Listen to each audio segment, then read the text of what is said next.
Hello, my name is Dennis Daly and I'm an interviewer for the Public Library of Cincinnati and Hamilton County, and today is June 16th, 2010, and we have the honor and pleasure of interviewing Mr. Robert Kirkham here at the main library, a veteran of World War II in the Marine Corps. That's correct. Thank you very much for agreeing to do the interview, Mr. Kirkham. We usually like to get started in these interviews, just a little bit of background. What were you doing before you joined the service? Where were you born and raised? I'm from the hills of southern Indiana. I was born in 1923, which makes me 86 years old today. And prior to going to the Marine Corps, I went in almost directly out of high school. I graduated, stop me if I'm talking when No, this is great. I graduated from high school in 1941, May of 1941. And in November, everybody knows what happened in 1941. And Yeah, we like to ask, where were you? Remember what you were doing when you heard the news about Pearl Harbor? Yeah, prior to Pearl Harbor, I joined the Marine Corps November 10th, 1941. I'm very poor at dates. I can't remember, but I remember that because that's the Marine Corps workday. Okay. Is November 10th. I joined the Marine Corps in November 10th, 41, but I wasn't called up until sometime, I think, in January of 42. So Okay. I remember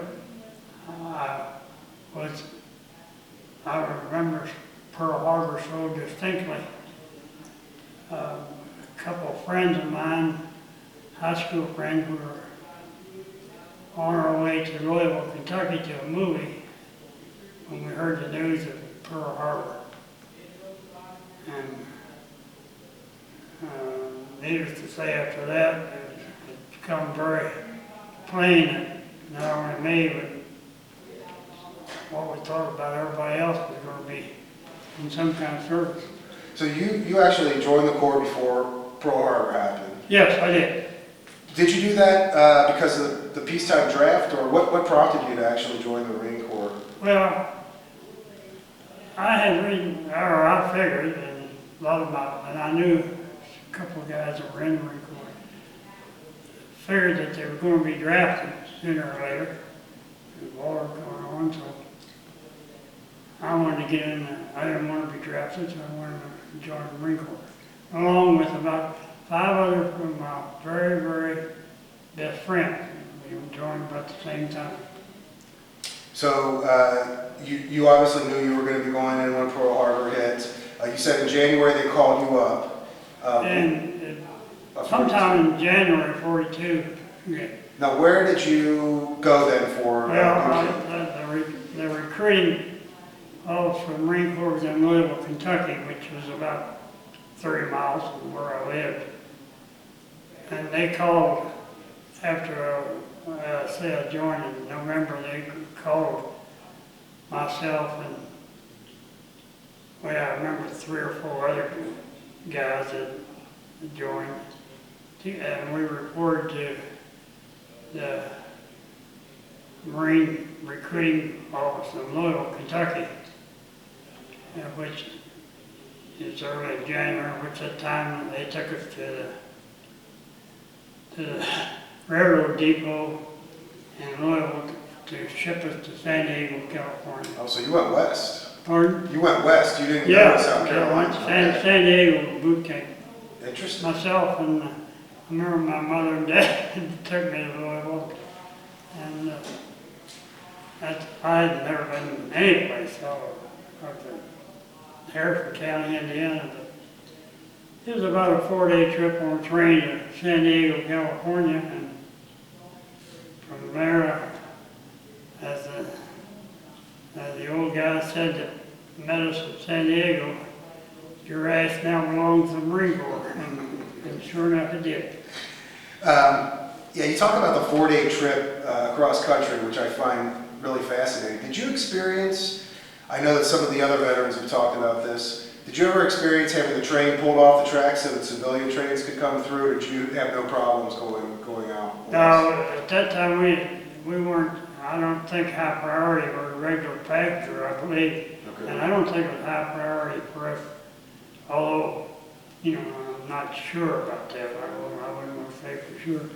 But it took the better part of 4 days for us to get to San Diego, sitting up. Oh, you sat up the whole time? Oh yeah, oh yeah.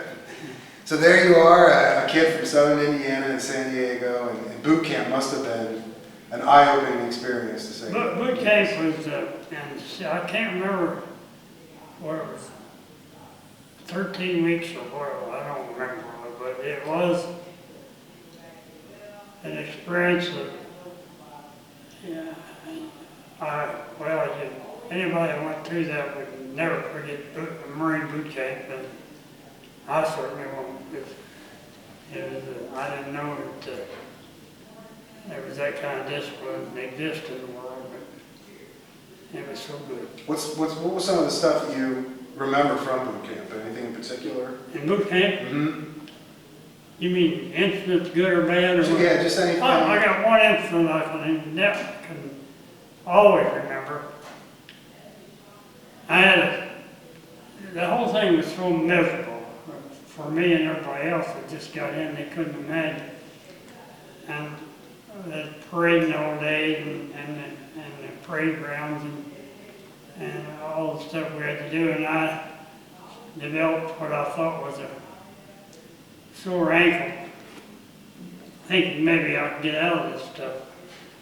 And I reported to my drill sergeant, and he said, yeah, I think we can help you. And he called me out with said, get your rifle.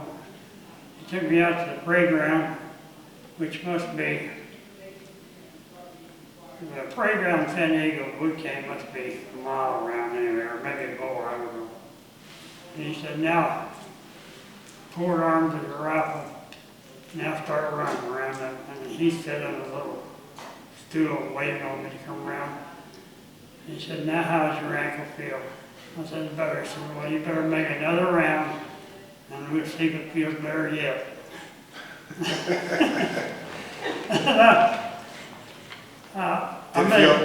Did it feel better? I made at least 2 rounds over that parade round, and finally my ankle really felt good.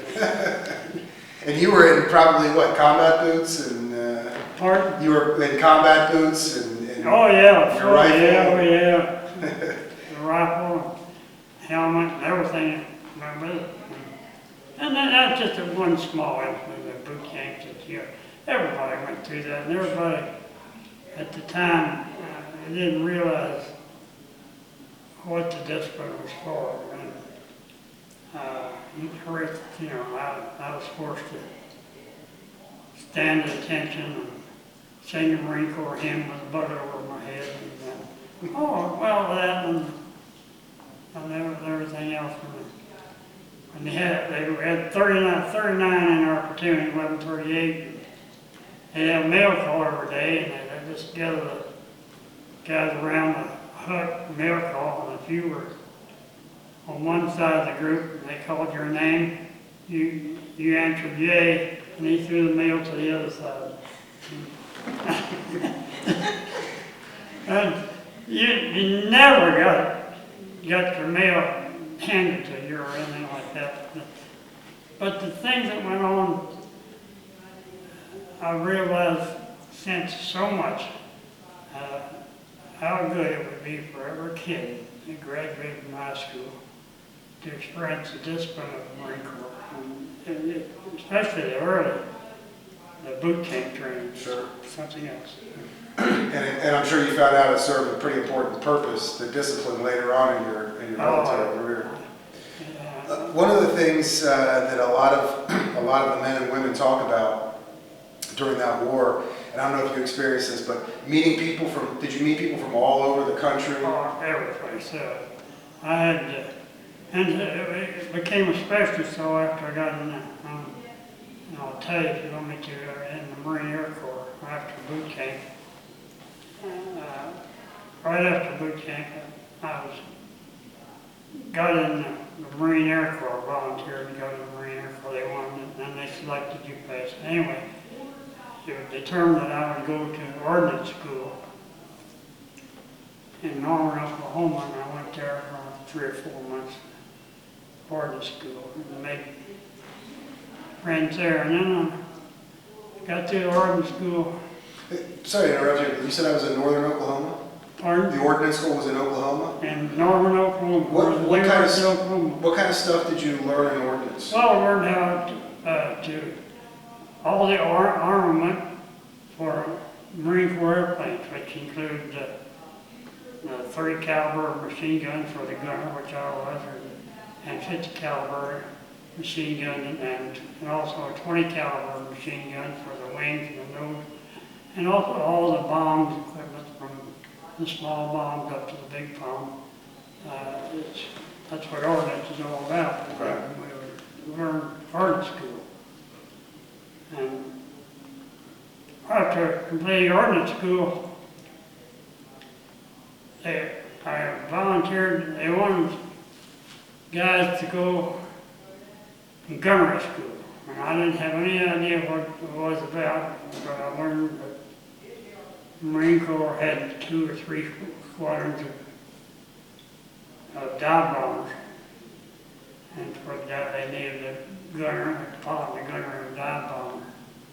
So I volunteered and went to gunnery school in El Centro, California, and I don't know. I've been to El Centro, California. Yeah, it's hot. It's the hottest place I've ever been in my life. Hotter than hell. Yeah. You know, you couldn't put your hand on the airplane and so on. But anyway, I was there 3 or 4 months, and that's where I took my first flights and learned how to operate the gunnery and the turret, and learned all the homing devices and everything. And the radar was so crude then, it was totally useless, but they had it anyway. And all of that was the gunner was in charge of all this stuff. And I completed gunnery school and then was assigned to a squadron. What kind of plane? You said it was a dive bomber, but what? We started out on the SBD. That's by Douglas, the dive bomber. You may have seen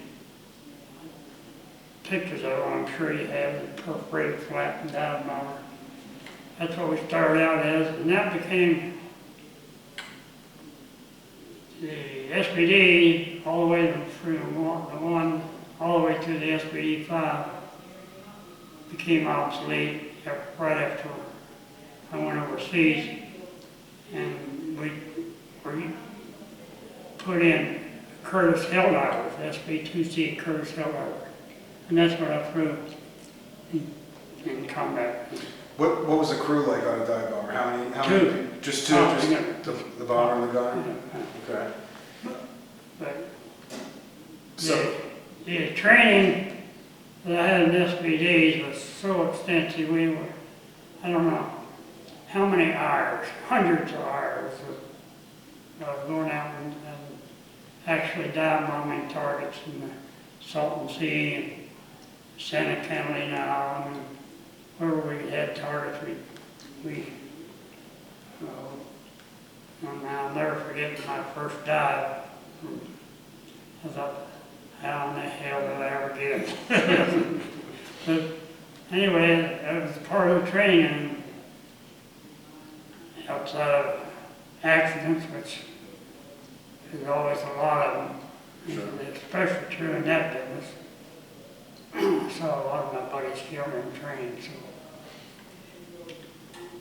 So then you got, now we're talking 1942 still? Yes. Okay. That's, I would say, again, I'm so poor on dates, but I finished gunnery school and came back to El Toro, California for assignment, and I was assigned to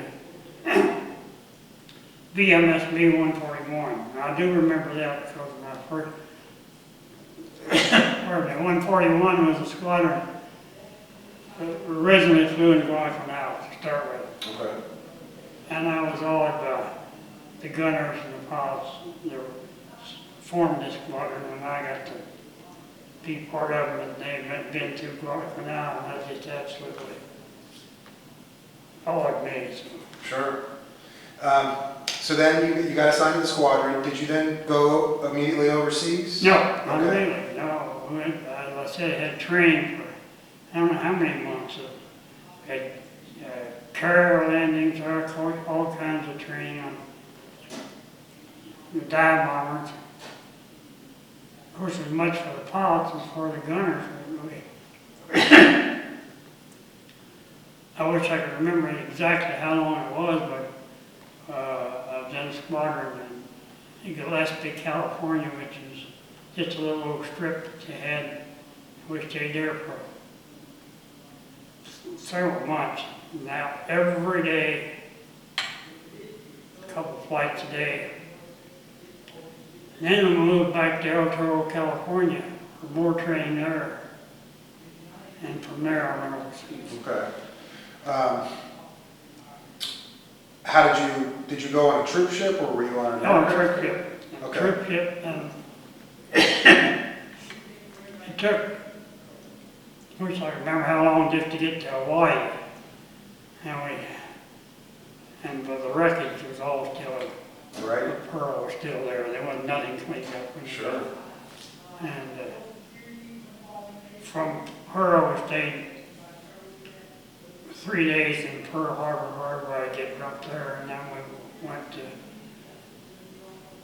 caught another ship and joined our squadron in Maduro and the Marshall Islands. Okay. Excuse me. No problem. Do you remember, did you go on a zigzag? What? We did. Went on a zigzag pattern? Yeah, I suppose it took at least twice as long to go as if you go straight, but we went this way, all the way over, and from Pearl to Maduro took 2 weeks, and I know it. Maduro right on the equator.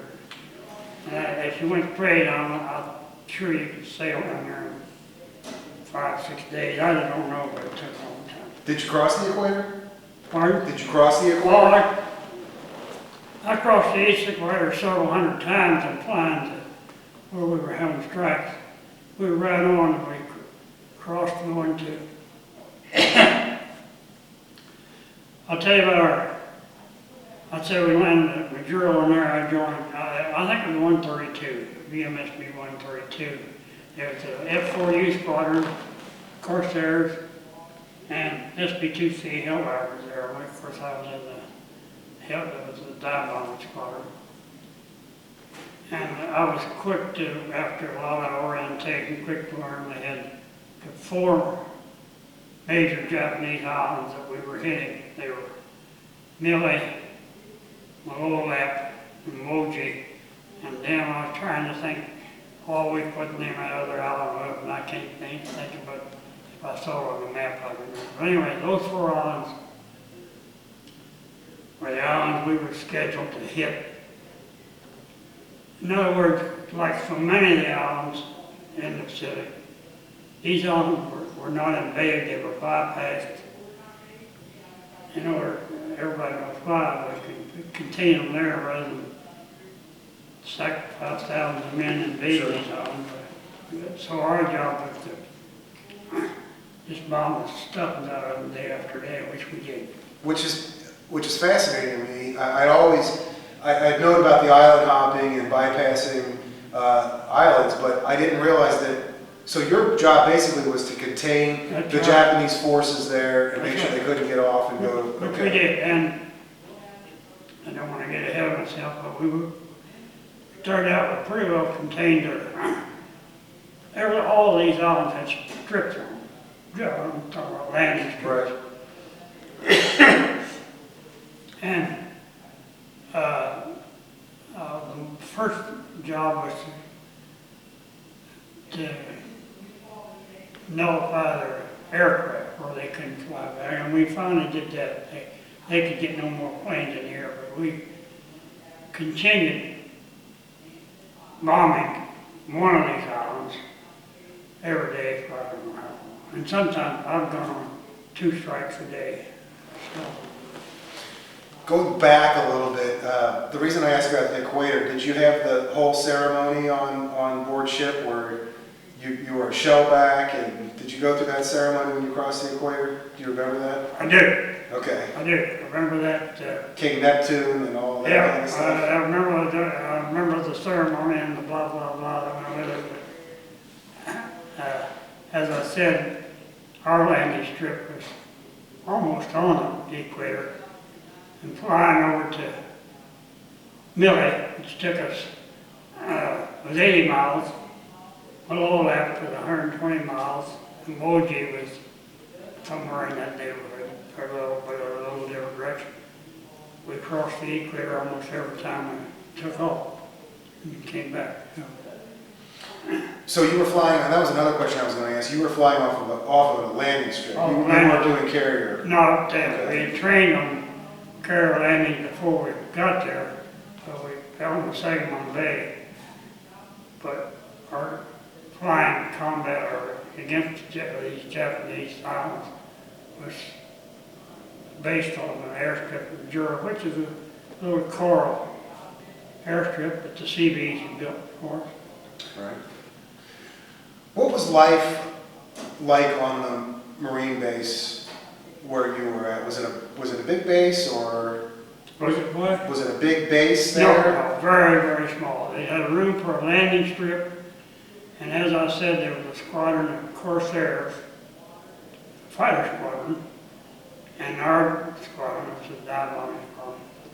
And the men to support that, that's all there was. And there was no other forces? No other forces. And they took all the natives off the island, or we had some natives to help with some stuff, but all the native women were taking the island way away from Missouri. That's interesting. So basically, you had the flight crews and the pilots and the bombers. And Everything to maintain our squadron, and that was it. There was no reason for anybody else to be there. How did you get supplied? Just Navy ships bringing in supplies to you, or? You mean new planes? Or anything, food and all that kind of stuff. How were your Ship. Okay. Ship. I mean, it had our, I don't know why, well, I do know why too. But we just didn't have anything, we didn't have anything but spam to eat for months. I mean, they fixed it a lot of different ways, but you just eat spam every day for months and months, and that's all we had to eat. I don't mean that as saying poor me, because the guys, incidentally, well, before you go any further on this, what I did and what the guys in the Air Corps did, it was a great thing, but it pales in comparison to what these guys that hit Tarawa and Saipan and Guadalcanal and Iwo Jima. Those are the guys that really should be recognized. And well, at least I had a safe place to sleep at night. It was quiet and wasn't disturbed by combat like these guys had it all day long. Their mortality rate was. Well, you certainly I just wanted to faced. say that what we did pales in comparison to what those guys did. Well, you certainly faced danger every time you went up on a mission, though. Well, yeah, but that's still not like hitting the beach. And it also sounds to me, and this is interesting. We had the guys get killed. We flew into lots of ground fire, and we lost planes. But those guys, I can't imagine what they faced. But anyway, it's neither here nor there. Now, I really am fascinated by the fact that you were basically isolated here. Yeah. So you would go probably months without getting any mail, or? No, we got mail. We get mail maybe once a week, but the mail was always at least 2 weeks old. and sometimes a month old. And you could never tell, you might get, you might get one letter that was dated a long time before the letter that you just got. You know, Okay. it was, what I'm trying to say, it was so uncertain Right. about the mail. And anything that we sent out, we couldn't tell anybody what our work or all our mail was sent through anyway. And I tried to do that to start with, but my letter cut up so much that they couldn't make heads or tails of them anyway. What did you do for recreation on the island? Did you have? They had, as I said, it was a coral strip. And we had one basketball goal. But I don't know, I really don't know if the goal was there when I got there. Where they got it, I have no idea. I really, it never occurred to me to ask, but they had a basketball goal and a level court because it was hard on the coral strip. And we had lots of games and recreation, but that's, as far as any other recreation, there was nothing else to do. Never got visited by the USO or, did you have movies? No, Did movies come in? no, we always heard about these USO trips to come and entertain. I never saw it. So, yeah. And I usually ask about the food, but you said mostly Spam, or did you ever get other shipments in with better food than just the Spam? Pardon? Did you ever get shipments of food that were better than the Spam, or was that mostly what you ate the whole time? Spam.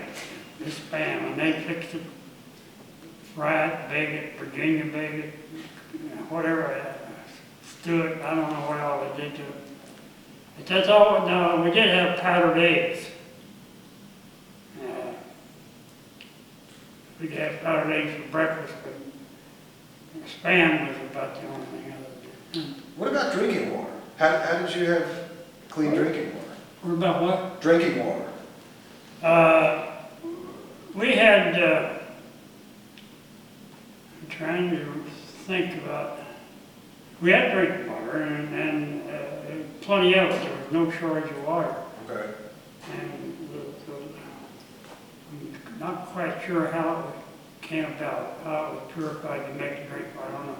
But I lived in what we call a folly. Anyway, you had to build your own place to live. Nothing was furnished. My bed was made of some old driftwood with inner tubes from airplanes stretched across it. And I slept on that, and everybody else had to make their own bed, and we lived in what you call a folly. A folly was no more than a piece of canvas over. You didn't need anything else. Right. It rained every night, and it was hotter than hell, but that was the place where you slept. So you had to, when you got on the island, they basically said, build your house and your bed with whatever you could find. Do your own. No bed furnished, no nothing. Very fascinating. If you want to sleep, if you're crazy enough to sleep out on the reef, or go sleep out on the reef. Did anybody do that? And you know, I thought about it later. That's great. It taught.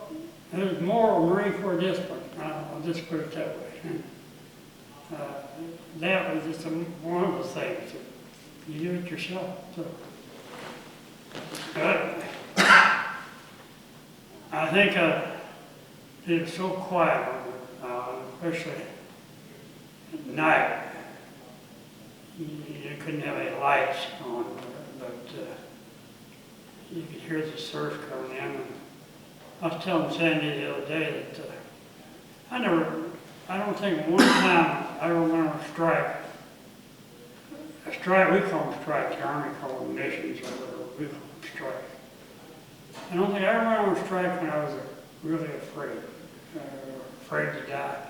But at night, I'd lay in that folly on that sack, and it's so quiet. And many a time I could think, oh, it's tomorrow my day, you know. Always, that gave you time to think at night. And that was the difference between, one of the difference between these poor guys that tell you to hit the beaches they never had any time to do that, to rest and think, but Right. anyway, that was the time to think. Everybody else is quiet too, thinking probably? Well, I shouldn't say that, because every mission striking went on and went on and on. I got a logbook someplace. First striking went on, you got a little bottle of whiskey. And besides the pops and gunners getting a little bottle of whiskey, every striking went on. They had a ration of 2 cans of Schaefer's beer once a week. 2 cans. And most of us, all of us drunks,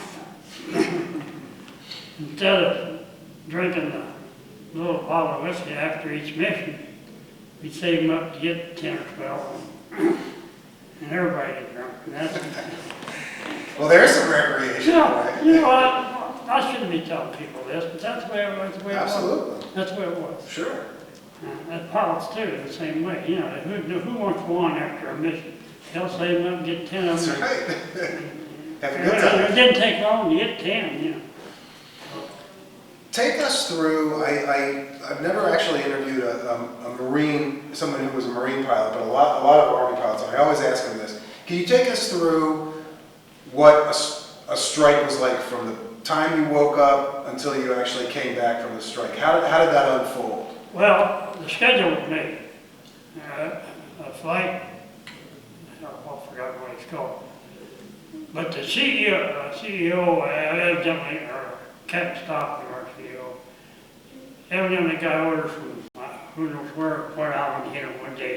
We didn't just arbitrarily go hit an island just for fun of it. Sure. But anyway, that schedule was made up a day in advance of what island we were going to hit, and it wasn't posted out where you could see it. Somebody had a guy that come around and told you that you were going. And incidentally, I flew with the same pilot every day. He didn't change. Okay. Didn't change around. And we had a guy that come around and say, you're going at 7 in the morning and you're going to hit blah, blah, blah, blah. And he reports to the ready room. And of course he reports to the ready room, and the flight commander would give us the details of where we were going and what we were going to do, where we were dive bombing, or low level bombing, napalm, or whatever it was. And the night before, we knew where we were going to go. Okay. And we went, and as I told you approximately how far these 4 islands were away that we kept hitting. And the routine was to take off in flights of 3.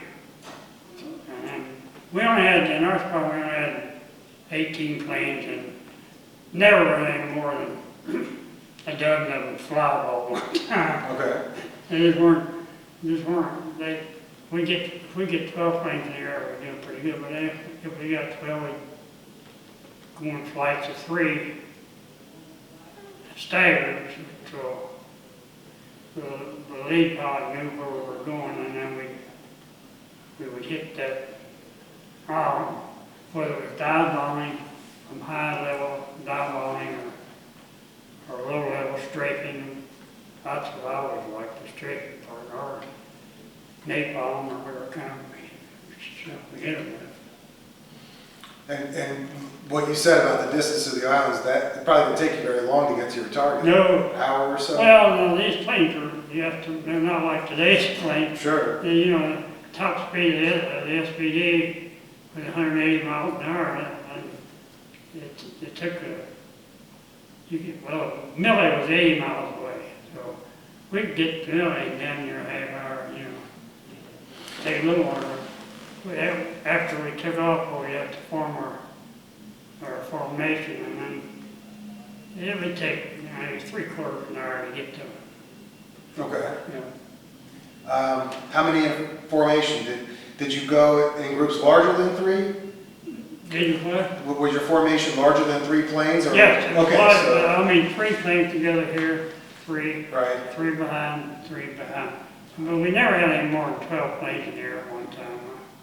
Now, the fighter boys, I don't remember how many they had. I think they had more than that, but we could just never get more than 12 planes ready to fly at one time. Did you get fighter escorts? Pardon? Did you get fighter escorts when you were No, on strikes? no, we didn't need it because, as I said earlier, we had some fighters go with us to start with, but we eliminated their aircraft. Most of them are on the ground.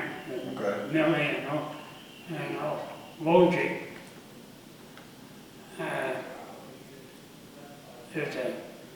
Also the carrier Lexington, I believe.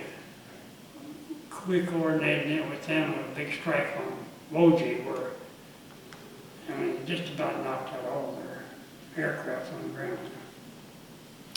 Was there an island that was worse to hit than another island? Was there one that was better defended in your opinion? Yes. Millie was where they had the big action. Well, as I said, they all had airstrips. But the reason I say Millie was because we hit it more often, and there was one big bomb hole at the end of the war. But after the war was over, we found out that the main Japanese headquarters was on Millie, and a couple days after the war was over, we got their commanding officer and their officers to Missouri. And that's where their main headquarters were. Now the rest of them all had aircraft which we destroyed, and they all had strips which we tore up, and they all had different. Wojcik, for example, had a lot of ships in the harbor to start with. We eliminated most of them. But it was that way constantly, except there was a period, part of our squadron was also assigned to submarine patrol. And to go submarine patrol, we had to go to Kwajalein. For some reason, I don't know why, but they had a shipping lane that we were supposed to fly, I don't know how many miles out, how many miles back, and look for submarines. Did you ever go on submarine patrol? We saw one, and we dropped the depth charge, and whatever happened, we'll never know, nobody will ever know. And there's 3 planes, and they all dropped depth charge. We don't know what. So the submarine surfaced? No. How could you see the submarine? Well, you could see it under the water, okay. Not too far, but the lead pilot in this group followed us, and by that, he radioed to all of us, and we all followed his, where he went. We dropped the depth charge. I don't know where. Do you remember, was there a way that you knew if that was, for sure that was a Japanese sub? Yeah, because we knew there wasn't any our sub. Okay. And that was forgiven, as understood before we took off. Sure. And not only submarines, but any other ships in the area. Okay. And I was going to ask, and that kind of leads into another question, if you had much contact with the Japanese Navy besides that? No, I mean outside of that? Outside of the submarine? No. Okay. No. I'll tell you one incident where I had a lot of fun one day. We pretty much had a schedule, as I said, where I go about hitting these on pretty much the same time of the day. We hit them early in the morning and middle of the afternoon. We got pretty regular on hitting them. And somebody got the bright idea, well, why don't we surprise them, especially Millie. Millie had a nice big harbor. Why don't we get over there at daylight someday and see if maybe the target could be a little juicier. And we did. Took off in the dark and got there at daylight. And sure enough, out in the harbor, there were Japs playing around, and they called them outriggers. And they were having a hell of a time. We had a hell of a time strafing them too. It was a fun day. So they were out swimming and... Okay. I don't know how many of them there were. Sure. Yeah. It's interesting. So then, did you spend the duration of the war at this airstrip hitting these islands? Yes, it did. Okay. The war was over sometime in August of 45, I think, something like that. And it was determined that we're going to form a squadron, a dive bombing squadron in North China. The reason, I understand, they told us the reason they wanted this squadron was fly patrol against the Chinese communists, which at that time did not control China, but were coming south all the time. Right. So they took 22 gunners, 22 pilots, and told us to report to Tianjin, North China. Hitchhike. No way, no means of going, no nothing. They said go. I went with 5 other guys, and it took us 22 days to get from Majuro to Tianjin, North China. We went from Majuro to Guam to Okinawa to Hong Kong to Shanghai, and we ran out of money in Shanghai. Were you flying to these different places? Hitchhike ride with Navy. We hitchhiked a ride originally with a seaplane, a Catalina that was going to Guam, 5 of us. And hitchhiked an Army plane from there to Okinawa, and stayed on Okinawa till we caught another ride to Hong Kong. Then went over to Shanghai, and everybody loved Shanghai, so we stayed there and nobody had any money, and we reported duty. It took us 22 days, it took some of them longer than that. But we finally got our squadron together in Tianjin, North China. And that was it's getting pretty close to October. I think it was early October when we finally got flying. Did you fly combat in China? Pardon? Did you fly combat missions in China? We flew, as I said, we were flying patrol against the Chinese communists. Okay. They could shoot at us, we were not allowed to. Okay. So you were just We basically could not shoot at them. there to report, get But it, they gather did shoot at us, information. yes. Now, That's fascinating. this went on, this flying these patrols against them. It wasn't near as many, as frequent as the strikes in the Pacific, but you know, quite often. And I'm going to tell you about one incident, and then the rest of it was kind of routine.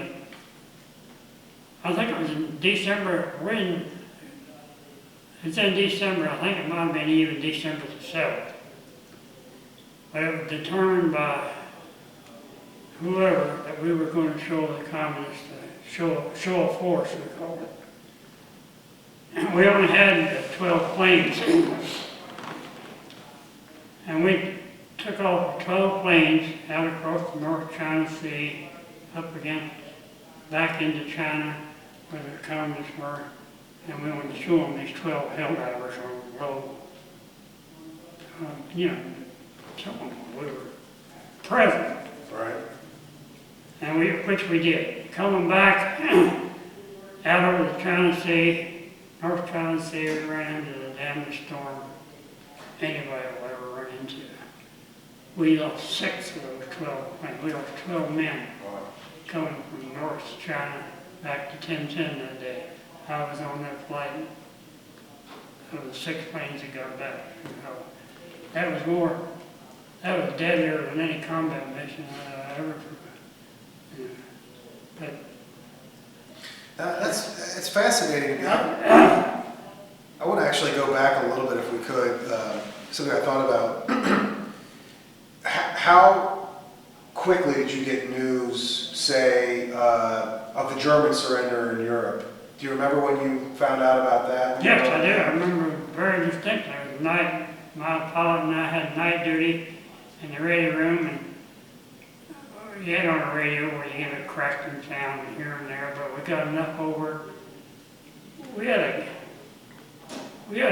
a gal out there just like trophy over. Okay. You know, she told us all that. But this was the news that Japan had surrendered.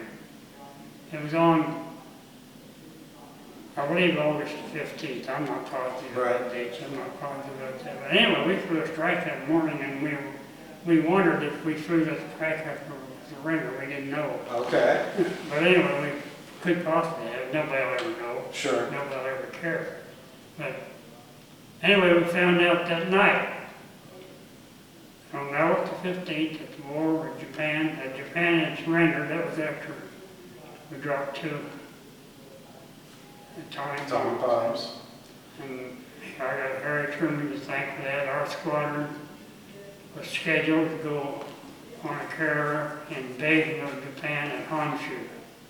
If those bombs hadn't been dropped, I don't know what would have. I would have been here talking, I guarantee you. So. That would have been bloody, for sure. Yeah, we were scheduled to go on a carrier on the southern tip of Japan, Honshu.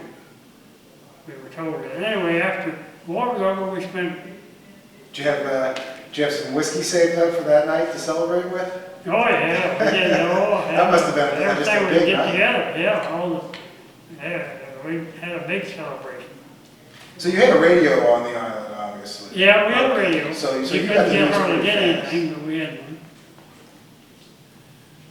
But that's fascinating to me that you then, most of the people I've talked to, when the war started, their enlistment was for the duration of the war, basically. But you were serving 6 months after the war.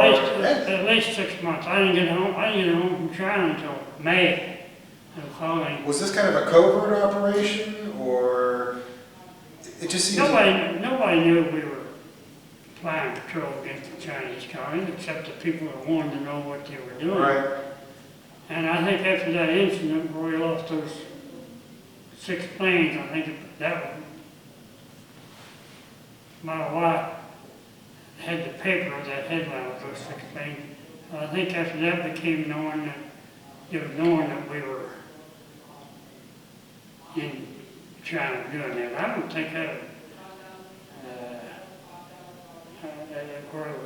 where you call it covert or not, I don't know, but at least it wasn't publicized, it was Sure. there.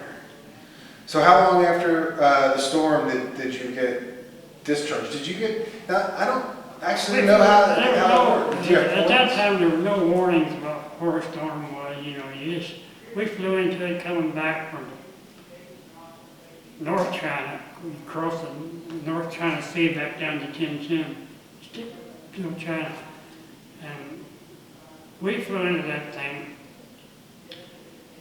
and our plane was upside down. Heck, I don't even know where. We finally got out of it, and everybody was scattered. Nobody was together anymore.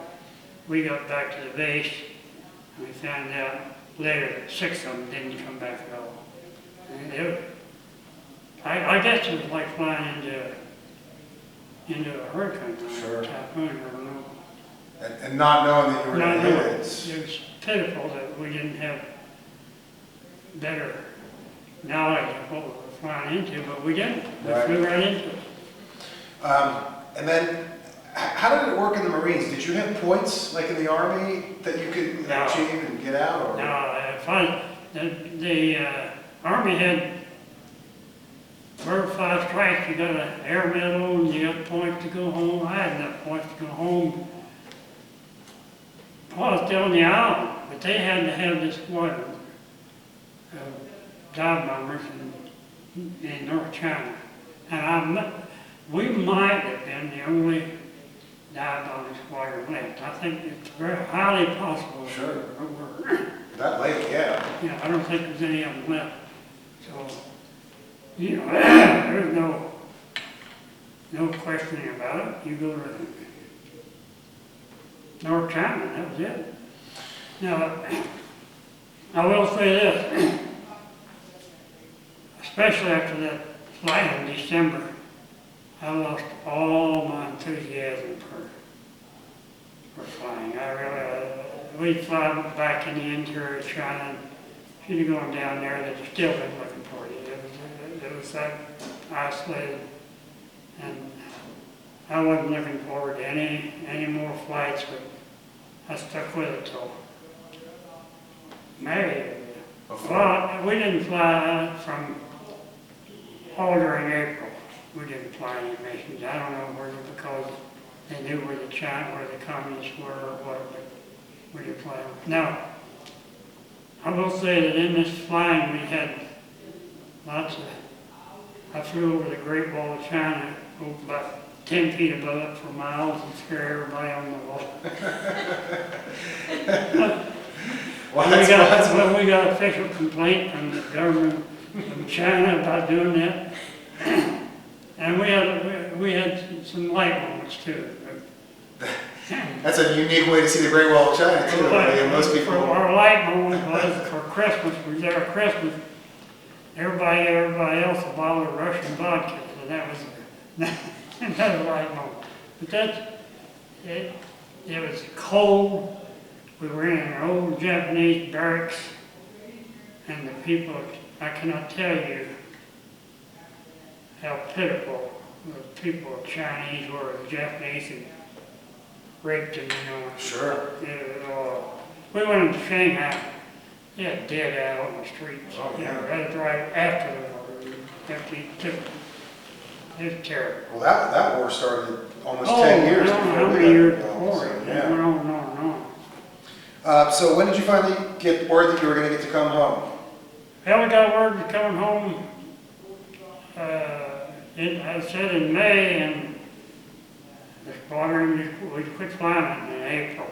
And we got on a troop ship, and this time we didn't have to zigzag, and sailed directly to San Diego. So you came back into San Diego? Sailed back into San Diego, and from San Diego I was sent to Great Lakes, Chicago for discharge. And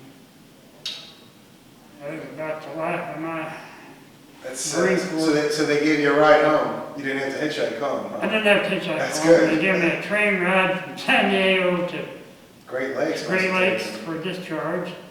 That take you about a week or so to get across the country there? It took 4 or 5 days, Okay. and then after I was there, it took another maybe a week to process you to get you able to get in society again. So that you're back in the world, and you went back to your home in Indiana. In Indiana. Did you have a girl waiting for you there, or? I was married then. Oh, you were married. Yeah. Were you married before you went? Yeah, I was married when I was went to ordnance school in Oklahoma. Okay. Was it a local girl that you Yeah. grew up with? Yeah. Okay, great. Yeah. And so, what happened from there? Did you start a family? Yeah, I started a family a little later. I got a son, which is her husband, and a daughter, and the son's a lawyer, and his daughter was a school teacher.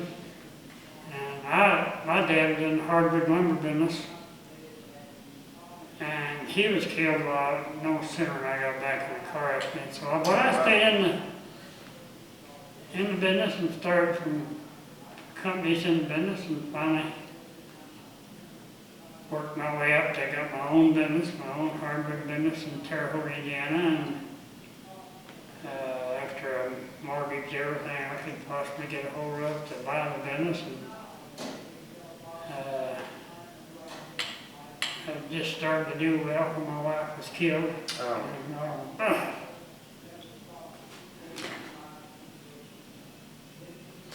How did you end up in Cincinnati? well, I lived in Florida for the past 25 years. I guess I retired in '85. Okay. I lived down there, I remarried. My wife, second wife, got Alzheimer's. She didn't know where she is. And I got so down there, I loved it down there, and I still do, but I needed help. I couldn't drive anymore, can't see, can't do all the things you need to do if you're going to live by yourself, and I couldn't do it, so living here in Cincinnati with her son, my grandson, they bought a house, and I'm living with him. Okay. So you're a recent Yeah. arrival in Cincinnati. Yeah. What part of Florida do you live in? Sarasota. Okay. I also had a house in Fort Myers, in Fiddlesticks in Fort Myers for years. But I loved it down there. Did you ever go watch the Reds spring training? Pardon? Did you ever watch the Reds in spring training? I know they used to play in Sarasota. Here's where I guess the old Marine Corps discipline came out. They came out for vote several times about buying the Reds, spending $54 million in Sarasota to buy the Reds a new ballpark. I voted against it, you know. Love Sure. that, build their own damn ballpark. That's right. And I never did go to spring training. Okay. That's the only thing I know about So Sarasota. I went to the racetracks, and I'm a horse player, and still do that. So that's my recreation. There you go. There's a lot of tracks around here. And yeah, last Saturday, my grandson and my son were decent enough, kind enough to take me to Churchill Downs in Louisville, which I enjoyed immensely. And I go down to River Downs. She takes me down there. Definitely. That's great. Anything else that comes to mind from your military experience, or? No, nothing special comes to mind except, and I'm repeating myself now, but the discipline that the Marine Corps had still, was still in me, and I still live by it. I really do. Even though, and I am so thankful. I'm thankful to the Marine Corps for having me. Really, it's just an honor. Do you ever make it to any reunions? Pardon? Ever make it to any reunions from your old? I did for a long time. There are all of them that I knew are now dead. Now I don't know if any of them are still alive. Okay. Well, sir, it's been an absolute honor talking with you. If you can't think of anything else? No, I can't think of anything else. You want to talk about taking your buddy back that was killed? Gamble? Jimmy Gamble that was killed? Oh, This is that was in training. Right. Yeah, one of my very closest buddies was killed in mid-air collision. And I was selected to bring his body home to he lived in Kirkham, Tennessee. Okay. And I took his body home and guarded his casket all the way home to Kirkham, Tennessee. And it was so sad, but the saddest part to me was that his family were very, very unkind to me. They thought, and and I can understand, he was their only son, he was killed, and they blamed the Marine Corps, and they blamed me, and they blamed my, and that's all right. I understood that, but that's the instance you're talking about. Yeah. That was in training right before when I was sick. We had a lot of accidents. We lost. So you brought the body back by train? Yes. Tennessee? And I had to keep the casket, another Marine Corps rule, I had to know where the casket was at all times. And we changed trains I don't know how many times, and I had to be able to see that the casket got on the train, and I was right with it all the way to Herman, Tennessee. Did you get to attend the funeral? Yes, I did. Okay. I attended the funeral. I presented the colors to his family, which they didn't appreciate. And here again, I don't mean to be bad-mouthing them. This time for them had to be just terrible. But, Sure. I've often thought if he had time to think it over later, that it wasn't my fault. Absolutely. Yeah. And in fact, you were his friend, so. Yeah, my closest friend I had. Sure. You were going through a lot too. Oh. Well, anyway, I thank you for the privilege of Sir. sitting down with you. It was wonderful. It was wonderful to meet you. Thank you so much for your service. Yeah, thank you.